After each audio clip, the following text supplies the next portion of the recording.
할렐루야, 오늘도 좋은 날입니다. 호세아 5장 4절에서 15절 말씀 묵상입니다. 오늘은 생각과 죄에 대한 깊은 통찰이라는 제목으로 말씀을 나누도록 하겠습니다. 오늘 우리가 놓치지 말아야 하는 부분이 호세아 5장 4절입니다. 그들의 행위가 그들로 자기 하나님에게 돌아가지 못하게 하나니 이는 음란한 생각이 그 속에 있어 여호와를 알지 못하는 까닭이라. 즉 그들의 행위가 하나님께 돌아가지 못하게 하는 이유가 그들 속에 음란한 생각이 있기 때문이라는 것입니다. 여기에서 음란한 행실이 있기 전에 음란한 생각이 있다라고 성경은 말을 하고 있습니다. 죄에서 넘어지지 않기 위해서 우리는 무엇보다 생각 관리를 잘해야 합니다. 많은 사람은 자신의 머릿속에 떠오르는 생각을 별 대수롭지 않게 생각하고 반응합니다. 어차피 내가 행동으로 죄 짓는 거 아니고 실제로 누군가에게 피해를 주는 것이 아니니 생각은 내 자유다라고 말하는 사람이 있습니다. 그러나 그들은 생각의 위험성을 잘 모르기 때문입니다. 오늘 본문에서도 그들의 음란한 행위가 있기 전에 음란한 생각이 먼저 있었다라고 성경은 분명히 명시하고 있습니다. 생각의 살인이 결국 육신적인 살인으로 이어지는 것입니다. 생각의 도둑질이 육신적인 도둑질로 나아가는 것입니다. 다시 말해 육신적인 폭력, 살인, 범죄, 음행, 간음 이 모든 것은 생각을 건너뛰고 이루어지는 것이 아닙니다. 그래서 성경은 생각을 잘 점검하라고 우리에게 권면합니다.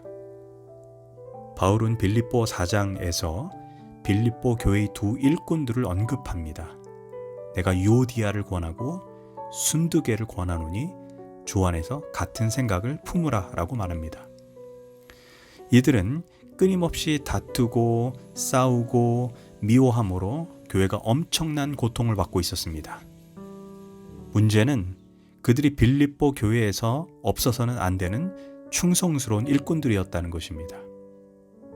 빌립보 교회와 같은 일들이 현대 교회 안에서도 종종 일어나는 것을 보게 됩니다. 참으로 안타까운 일입니다.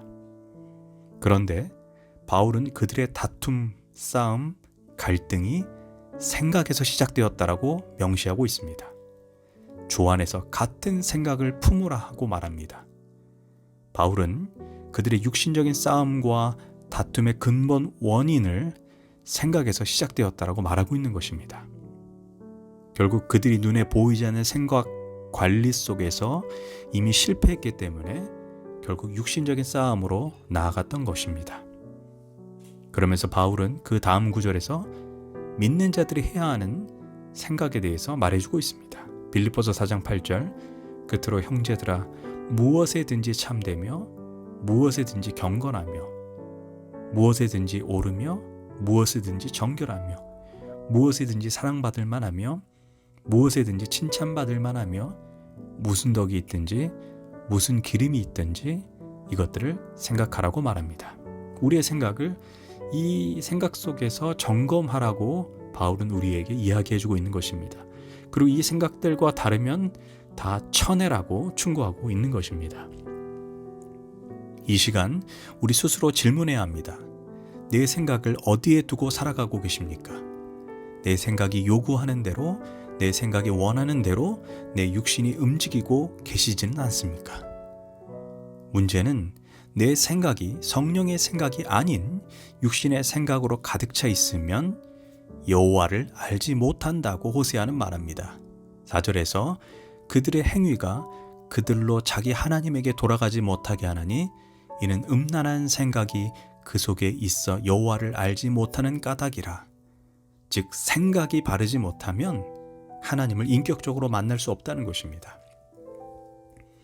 로마서 8장 6절에서 7절은 육신의 생각은 사망이요 영의 생각은 생명과 평안이니라. 육신의 생각은 하나님과 원수가 되나니 이는 하나님의 법에 굴복하지 아니할 뿐 아니라 할 수도 없음이라. 어찌 미워하는 생각, 용서하지 못하는 생각, 근심, 걱정, 불안의 생각들로 가득 차 있다면 어떻게 하나님을 만날 수 있겠습니까?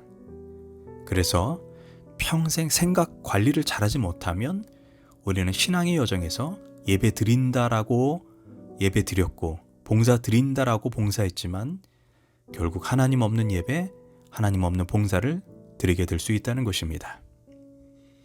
또한 우리가 생각해 봐야 될 부분이 호세아 5장 5절에서 6절입니다. 이스라엘의 교만이 그 얼굴에 드러났나니 그 죄악으로 말미암아 이스라엘과 에브라임이 넘어지고 유다도 그들과 함께 넘어지리라. 그들이 양떼와 소떼를 끌고 여호와를 찾으러 갈지라도 만나지 못할 것은 이미 그들에게서 떠나셨습니다. 여기에서 양떼와 소떼를 끌고 하나님을 찾으러 간다는 것은 예배를 의미합니다. 그런데 그냥 단순한 예배가 아니라 양떼와 소떼는 엄청난 재물, 엄청난 희생, 화려한 예배를 의미합니다. 그런데 그 예배 가운데 하나님이 없다는 것입니다. 예배라고 하나님이 다 받으시는 것이 아닙니다. 봉사라고 하나님이 다 받으시는 것이 아니라는 것입니다.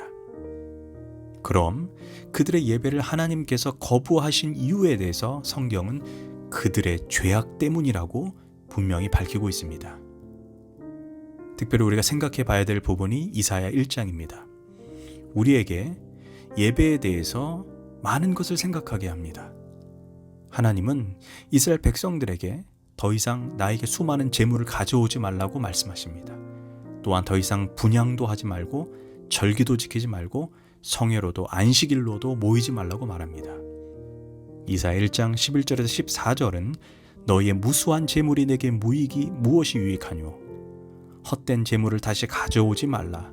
분향은 내가 가증히 여기는 바요 월삭과 안식일과 성회로 모이는 것도 내가 견디지 못하겠노라. 왜 하나님이 이렇게 말씀하셨을까요? 그 이유에 대해서 하나님 그 다음 구절에서 이렇게 말을 합니다. 이사야 1장 15절에 16절 너희의 손에 피가 가득함이라. 즉 너희의 손에 죄악이 가득하기 때문이라. 너희 스스로 씻으며 스스로 깨끗하게 하여 내 목전에서 너희 악한 행실을 버리며 악행을 그치고 라고 말합니다. 즉 죄악된 삶을 고치지 않고 드리는 예배는 하나님이 받지 않으신다는 것입니다. 많은 사람이 주일의 예배를 한 주간 동안 지은 죄를 용서받는 날로 생각합니다. 그러나 하나님은 회개하지 않은 채 육신의 욕구와 본능대로 살던 그 모습을 가지고 드리는 예배는 하나님이 가증스럽게 여기시고 받지 않으신다는 것입니다. 바른 예배는 바른 삶, 깨끗한 손에서 시작된다라는 것입니다.